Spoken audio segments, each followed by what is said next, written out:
Fred Richani of the Sports Courier Podcast. This week we have a very special guest. I'm going to be talking to Pierre-Carl Ouellet, a.k.a. PCO, formerly one half of the Quebecers and Amazing French Canadians. He is a three-time WWE World Tag Team Champion, a former WCW Hardcore Champion. He had stints in WWE, WCW World Championship Wrestling, ECW, even Total Nonstop Action Impact Wrestling.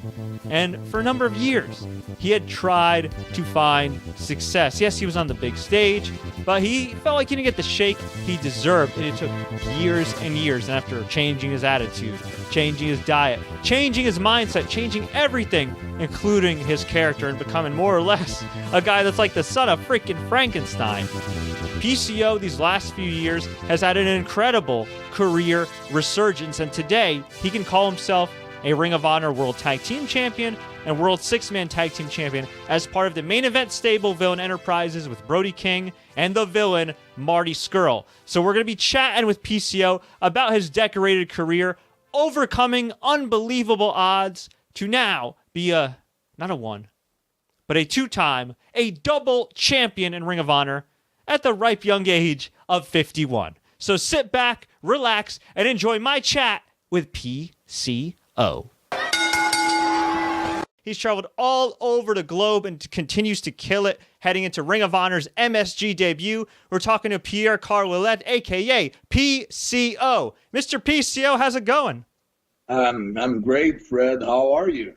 Doing all right, man. I appreciate you joining me on this weekend at the time we're recording this here. And it's funny. The night we're recording this is March 23rd. And back in March 23rd, 2001, 18 years ago, WWE finalized its purchase of WCW, and the wrestling business was kind of never the same. Fast forward 18 years later, you're currently killing it in Ring of Honor. AEW is of course starting up. WWE is kind of ramping up with its global expansion. The indies are popping. We're a couple weeks away from WrestleMania. How does it feel to be a professional wrestler in this time right now? Probably one of the greatest time ever. I mean, for any wrestlers, actually. It's like the golden age is back again. I don't know. It's like gold all over the place. Everybody's winning. The fans are winning. The promotions are winning. The wrestlers are winning. It's a win-win-win situation all over the place. I mean, it's great. Fans get to see a lot of great talents. Talents get to get paid a little bit better because there's, competition around.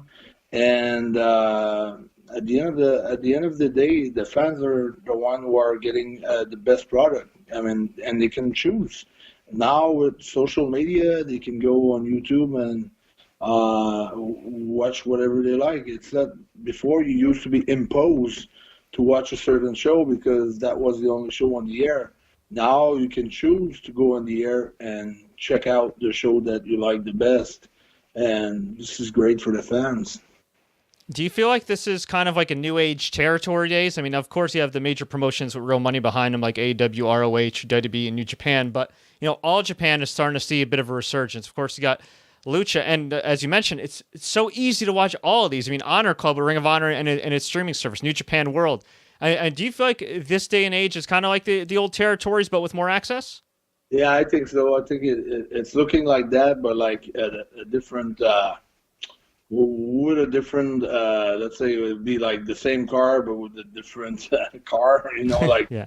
The facade is different, the way that things are been projected, they're different. Of course, fans can watch you and Villain Enterprises every single week on Sinclair broadcast station. So if you have Sinclair in your area, or you can watch it on the Fight TV app. And on April 6th, I know the Villain Enterprises is going to be doing their thing at MSG. Of course, Marty Scurll is challenging for the Ring of Honor World Championship against Jay Lethal and Matt Taven in a ladder match. So that's going to be a physical affair, and I'm sure you and Brody King have something special planned. Can you give us a hint of what you guys got going on in your return to the Garden?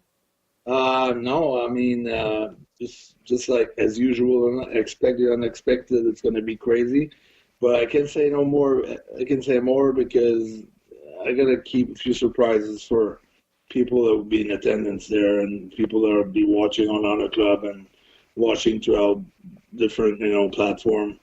it's not a show that you want to miss. You want to watch it live for sure. And it's just our match and Marty's match going to award the whole entrance by itself. So it's going to be award the whole entrances or the whole pay-per-view fee by itself. So everything else is going to be bonus. Was professional wrestling your first love when it came to sports and fitness? Well, I always was kind of in love with professional hockey or just ice hockey, like being from Canada. But it was like very, very almost equal, like hockey and wrestling. Because what happened is like I started playing hockey, I was like probably 3 years old. And when I was like 12 years old, when I was getting ready to go for hockey practice in the morning on weekends, I would watch TV, and I'd always fall into a wrestling show, and I got hooked very, very badly on wrestling. I always liked it, and I remember when I was finishing my high school, had to play a part. But first of all, we were a group of 6 guys. We had to decide we were going to play a French act in theater. And the whole show was like a wrestling show. So we were playing like voiceovers. Not me, I was Hulk Hogan. Or I was wrestling a guy, and he was Rick Martel. And we had like the guys commentary, analyze. The guy who was making the analyze color commentator. We had like the Mad Dog brunch and things like that. So we had all kinds of parts all over the place, and we finished that course with a note of like 95%. So the teacher was like very surprised of our creativity and the way we did employ the French language throughout the whole act. So it was like already there at a young age, at the age of like 14, 15. So it's been a huge thing in my life. And when I lost the sight of my eye at the age of 12, I knew right then that I wanted to be like the next Hulk Hogan. So it's been there. It's been that burning desire in my heart since teenage. And when you broke into wrestling, it was still during the era where like they didn't really tell you if it was real or predetermined, or if it was a work or a shoot. You kind of had to find out yourself. Yeah, I was asking guys during my training, but let's say they put like one of the trainer in a corner, and then they would like shoot us like to the boot in the corner. He would put in the boot up, and he would kick us in the face. And then I was asking, ain't supposed to be like fake or something? And like nobody would want to answer anything. And it took like 3 months before I was able to get in the ring. I was getting body slammed on floors and getting chopped and all kinds of stuff, just to make us quit and to really try to see who was the guy who's gonna last, who really want to make it. It's very different than what it is today. And they were going like by elimination like that. So I mean, I started in a wrestling school where it was free to learn wrestling, and we're wrestling in front of like between 300 and 500 people every Sunday afternoon, and people used to get it for like $2. But I mean, you had to pay the price. But we were probably, I don't know, between 35 and 50 guys. I remember only 3 or 4 of us made it to the roster on the Sunday afternoon. So it was really tough. Like a lot of guys were quitting after a week or 2. And yeah, wrestling certainly isn't for everybody. You had to cut your teeth for a few years in the independents way back then. Before breaking into the WWE, then known as the WWF, the World Wrestling Federation, with Jacques Rougeau as the Quebecers. But you were still relatively young then. I mean, you won 3 tag team titles. You got to feud with Bret Hart as well. It was kind of a downtime in the business, but one that showcased a lot of great talent like yourself, like Bret Hart, and a number of others that maybe wouldn't have gotten that opportunity, say, maybe like a decade prior. What was that time period like for you in WWF? Well, I mean, it was like it was a dream come true, actually. I had to, I really busted my ass to get there. I mean, I've been through a lot of things that were really hard. Like I went to the hard territory in Calgary and left Montreal. I flew there. I couldn't get booked anywhere by just sending resume or just sending pictures and things like that. I made a few phone calls trying to talk to promoters. My English wasn't that good, and nobody could really understand what I was saying. It was like so green, so I just decided to buy a plane ticket, and I went to Calgary and went to Stu directly on the Friday night during a live show. Just before the show, asked him if I could wrestle for his organization for Calgary Stampede, and he said no. And then I just boys kind of ribbed me, made me go to Edmonton, which was like 4.5, almost 5 hours, 4 or 5 hours with the bus, a Greyhound bus, and I was trying back and forth, like Friday night Calgary and taking the bus to Edmonton on a Saturday night, trying to get books to see if somebody was going to miss out or just get injured or something like that. So I did that like for 3 to 4 months, and then I was talking to some of the boys that were training. Sometimes I found a place where to train with some of the boys that weren't on that roster, and they wanted to bring me to Altumco in Vancouver, and I got so discouraged. So I had, I was missing my family, things like that. I was 18 years old, so went back and got booked in the Maritimes for Emile Dupre, and I got booked on top right away. I don't know, something was a confusion or something. So I got booked, and I was working the booker, Bob Brown, every night, and Masi Chono. His name was actually Tokyo Chono, and I was working with another Canadian guy, Eddie Watts, and I was screwing up so many things. It was like from not being able to get booked somewhere to get booked on top, and we were wrestling for the belts every night in that territory, and I screwed up so many spots, and I was mixing up the language and things like that. It's been so hard. So I got fired after a month. So it was like tough times until I went to England, went to Germany, went to South Africa, finally got booked in Puerto Rico for Carlos Colon, and met with Jock there. And then after 8 years, I got a break in WWE. Can you just describe what it was like to work with a great technician like Bret Hart? Well, first of all, he's a great technician. He's a great wrestler, but on top of everything, he's one of the greatest, if not the best. Him and Sean. I think Sean is actually great too, but it's just great storyteller. Because sometimes, he was using like similar moves, but it was just a different order. The way that we were telling his story, the way that we lay out that story, and the way that he was laying out that story. And this is he was athletic and all that, but most of all is the psychology of putting a story together was one of his best quality that I could say, on top of many others. But this was like, it was a piece of cake. It was so much fun working with him. I've learned so much with him.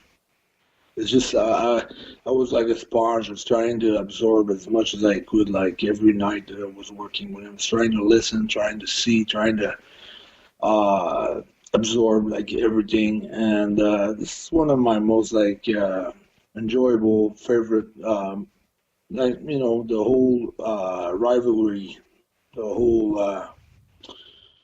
whole time that I got to work with him was like something very special in my life. How's your relationship these days with Kevin Nash? I know you exited WWE back in the mid-90s upon having some beef with him. You didn't want to lose, from what I understand the story goes, you don't want to lose in Montreal clean, when he was defending the title against you. Maybe you wanted to do like some kind of alternate finish, which led to some conflict. How's things with you guys these days? It's great, actually. It's been awesome. I've met him in so many buildings lately. 2017, especially, and 2018. I would probably met 10 times a year. I don't know, and I've worked against him in 2009 too. I've worked him a couple of times, and I was in the same dressing room with him, and it's been totally cool. Because I've said it on many other places, where had the chance to talk about this. You as much responsible as the other group if you give it like if someone hates you and you hate them back, it's double hate, so it makes a lot of tension, But if someone hates you, but you still do your stuff and you don't care about it or whatever, it's like pushing on a wall. If you push on a wall, you feel like the wall is pushing back at you. But if you don't put any pressure on the wall, you feel like there's no pressure that's coming back to you. So that's what I learned through the years, Like at one point, I was mad against the clique and all that. But in my life, at one point, I started looking at myself in the mirror, and I realized I was the only one responsible for everything that happened to me. So once that I took the blame out of everyone else and put all the blame on myself, I mean, not the blame, but the responsibility that I totally felt responsible for everything that happened in my life. It's like instead of giving the power to the others, it gives you the power to change things instead of blaming others. And when I did that, it's when I think that my career got it's getting better, and that's why I'm where I'm at today. I think it was a lot of work on myself in order to be able to come back like that. For sure, that's very well said. And I think too, what some younger fans might not realize is after WWE, you had a short stint with WCW as part of the Amazing French Canadians, also with Jacques, and then you were in WWE actually for a couple of years, during the Attitude Era, but didn't utilize you too much. And it's that era to me, I think, was very. I mean, never mind what you were going through as far as personally and just dealing with some of the stuff and everything backstage. Just it was very cutthroat. I mean, wrestling's always kind of been a cutthroat business, but I feel like during that time, it's very different from now. I feel like a lot of people now are friends. They very much root for each other. And back then, it was kind of a different story. Is that the case as you remember it?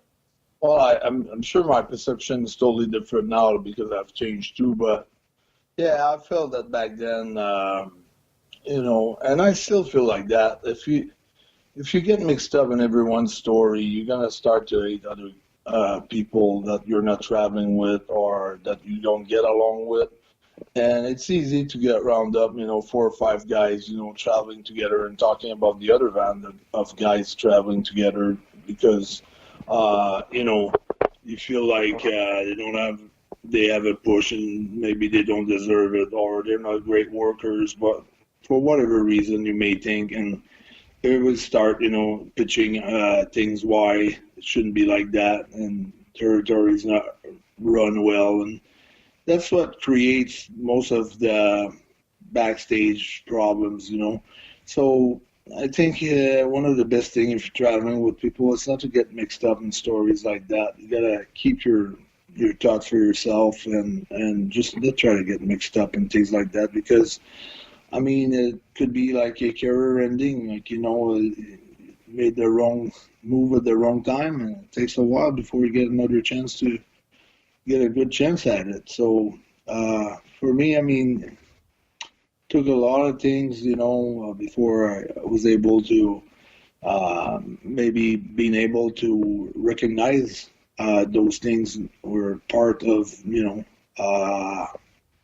bad route that I might have took, and also different other things, if I look at myself in the mirror, all your life you want to do something, you want to accomplish something, and when you get there, you feel like, okay, I just arrived. Well, now you got recognition. Everybody recognizes you on the street, wherever you go, restaurant, bars, whatever. You're on TV, you're making money, glory, fame, all that. It changed your mindset a little bit. You feel like you're more important. You feel like you're someone important in life, and you start, I don't know why, but you start to think that you may be better than others, and then things start to go wrong in your life. And then you think it's because of the other guys, it's because of the company, it's because of the wrong push, it's because of the bad angles and things like that. But in your mind, nothing goes really right. So from that point on, I mean, you kind of lose your focus because you're not as disciplined as you're supposed to be. You're not focused as you're supposed to be. Suddenly, you know, you say in your words that you want to be the next champion or you want to need the next big thing in wrestling, but well, you're out at night, you know, chasing girls and being at bars and things like that. So you're not really focused on what you're supposed to do. So, and also you got excuses. You say, well, I'm on the road all the time. You know, I got stress. I got this. I got that. I'm not happy with the storylines. And so you make excuses why you should go out and, you know, take off some of the stress and things like that. So a lot of bad things might, you know, happen. You think it's going to be great because you're going to make it. Well, there's tons of traps out there. So you got to be ready mentally for those traps. If you're not, you're young like I was, 25, 26, 27, you're making tons of mistakes. Well, you're certainly somebody that's learned from their mistakes, and somebody that's I'd say definitely an inspiration for young wrestlers and other wrestlers that, you know, still want to push themselves towards success. Let's fast forward after WCW and WWE. You worked a few matches with TNA Impact Wrestling. You then, if I'm not mistaken, you did for several years voiceovers for them and commentary. I did probably 5 years, yeah. Okay, yeah, so about 5 years in TNA. Years from 2000. 5 to 2008, 3 years. Yeah, sorry, 3 years. Okay. So for a few years you worked with TNA, and then from there you decided, you know what the hell, I'm going to dive back into the independent scene, and it took quite a while, but you made some waves, and with the kind of new age that we have with social media and GIFs, and we see this guy PCO from back in the day doing moonsaults and dives and having these crazy matches. And I think the couple of matches you had with Walter is what really woke everybody up to seeing what the hell you've been doing between, I believe you did Joey Janela's Spring Break, and then I think you guys also wrestled once in Germany, or at least like at the time when you first started, like a few times in Germany. Well, actually, what happened, I'm going to try to short everything up, but what happened was, like, I went through a series of failures big time, and a series of, like, I did believe in myself where, I don't know, I was, like, making, like, you know, like 50, probably, yeah, $500 for 1 hour, for 1 hour of work per week, you know, and I quit that job, and the guy, my boss at the TV station, said, "Well, we can't keep your job here. Just have someone to replace it for 3 months. If it doesn't work good, you can fall back on this." And I'm the kind of guy I hate falling back on something. I love to burn bridges, and actually I did a documentary with Kenny Johnson, a great filmmaker, called "Burn the Ships." So it's not bridges that I love to burn; it's ships. So I burned the ships because I didn't want to have something to fall back on. I trusted myself. I believed in myself. So I went to England on the indie scene, and then I worked with Walter in Germany throughout that tour. Well, it was him and other guys during the 16-carat tournament WXW in Germany. But I was working full-time in England for Brian Dixon All-Star Wrestling. I had to try out for WWE in Birmingham, England, because Tommy Dreamer, they said, "No, we don't have anything for you." 2003, I had a great tryout in Montreal, tore the house down. They said, "Creative doesn't have anything for you." 2005, supposed to work a guy. That doesn't work out, so got to do like a promo. And then they said, "No, we don't have anything for you." 2008, got another tryout, Morgan Sun Arena, Connecticut. It's supposed to be for Monday and Tuesday, Raw and SmackDown. I get there on a Monday. I come up with some stuff way ahead of my time. The match goes wrong. Everybody's watching me, feeling Sean. Like I guess everybody wants me to succeed, but I'm having like a bad match. So they said, don't bother coming to SmackDown tomorrow. Just drive the car back to Montreal. So it was a lot of failures, and then 2017, 2018, like when I got the chance to wrestle Walter at WrestleMania weekend, for me it was a big WrestleMania match. I knew like I had to have like a great match. So, I mean, I didn't want to like being prima donna, I asked for a lot of money, or asked for a flight to get. I knew they were tight, on the budget, so they asked me if I could drive to New Orleans, which I drove to Montreal. It was like 40 hours to get there, 40 hours back for one match. So I really had to believe in myself to go through all this after so many years in the business, and actually it paid off. All those failures and still believing in myself and still knowing like I was a great wrestler and I could do great things, and drove there. It paid off, and then the rest of 2018 really blew up, and 2019 I signed with Ring of Honor. Yeah, you really blew up on the Indies. You appeared on MLW, which is on beIN Sports, and they're doing very well for themselves too, especially in the Hispanic market. And now you're with Ring of Honor, Villain Enterprises. You guys are looking to take over Madison Square Garden WrestleMania weekend. Man, this is crazy. And fast forward, you're now a Ring of Honor World Tag Team Champion and Ring of Honor World Six-Man Tag Team Champion with Brody King, Marty Scurll, the Villain, maybe the top star in all of Ring of Honor right now. And I think Marty's a good chance to become the Ring of Honor World Heavyweight Champion at the Madison Square Garden. So, that's what we want. All the belts between Villain Enterprises. Doesn't matter who gets what, as long as we get the TV belt, the world title, and the tag titles, and the six-man tag titles, and all the titles between Villain Enterprises. The biggest, greatest, hottest faction in pro wrestling in 2019, Marty Scurll, Brody King, PCO. You said it. Now, on the surface, it seems kind of like a random team. I've watched you guys on Fight TV a little bit, and I'm just like, man, these guys kind of gel naturally. Did you guys kind of know each other before getting joined up? 2008, I met Marty and Nick Aldis while I was touring in England for almost a year, and I never thought that would come back until like later on in my life. I felt like 2008 was a wasted year for me. So that's why I'm telling to all the guys that are trying to get a break in this business. Sometimes, don't think that you're doing something for nothing. Everything means something. You just don't know which story or what person you met is going to come back and help you out later on. You never know how things are going to play out. So, Marty, everybody was leaving, and Marty needed to start a faction, and my name popped out, and Brody King, I think he had met with him in a wrestling school earlier on, or seminary or something like that. So they got along good, so his name popped out. I had toured the whole year, and I've seen Brody King. I've worked him so many times, or with him, or against him, feud. I knew the chemistry was already there between me and Brody King. I knew Marty since 2008. We got along great that time. And when I knew that they wanted to put the three of us together, I said, hey, man, this chemistry is going to be crazy. It's already there, so it can only get better. So that's how it's been. It's been great. And you've been great, but I know some people, including some of your colleagues, I think maybe Jim Ross recently said something on Twitter like, hey, man, take it easy. You've been doing all these dives. You have your trademark moonsault.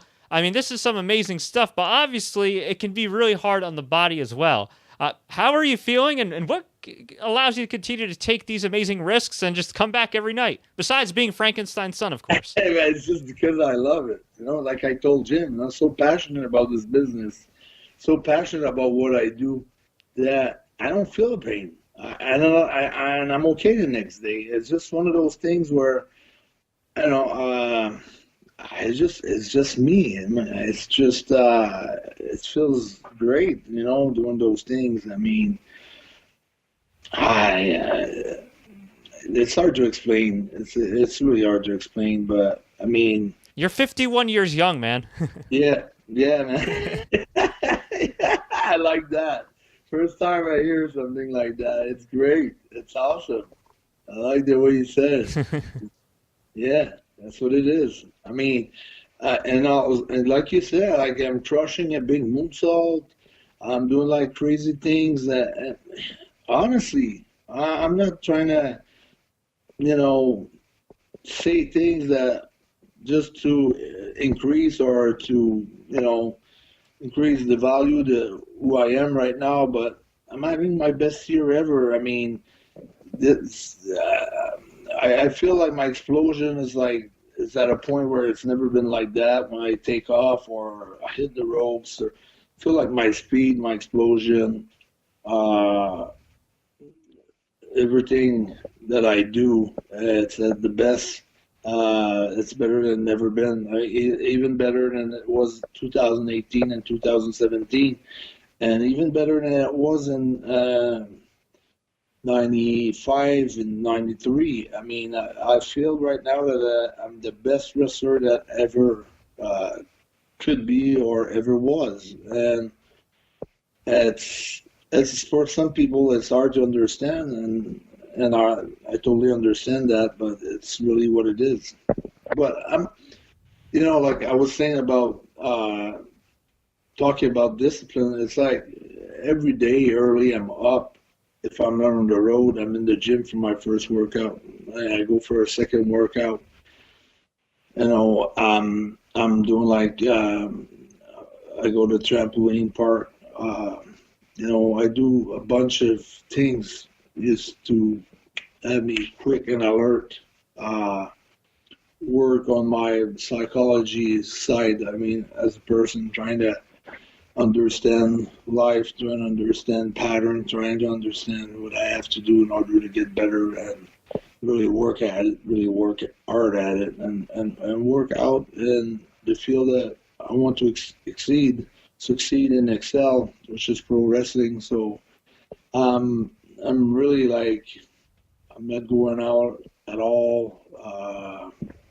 I'm totally focused. All my time I spend is watching tapes or watching things or learning on my opponents and things like that. So it's totally, everything is focused around pro wrestling. My whole life is focused on my goal, and which is, to be like dominant force in pro wrestling and a story that people will talk about for a long time, and maybe making movies on my story and things like that. It's going to get bigger and bigger. I can promise you that.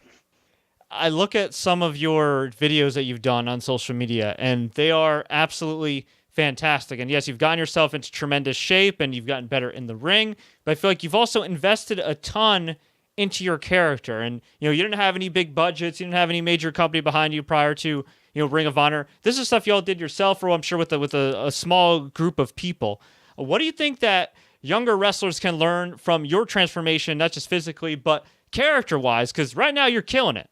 Yeah, it's just it's the passion, It's all how much are you willing to invest into what you like, into what you want to be, into creating something that you feel part of it. Like not something creating for creating. It might have to start like that until you find a way, but it's an extension of who I am, and it was hard. I've been searching for a long time. I was trying to find the perfect character for myself.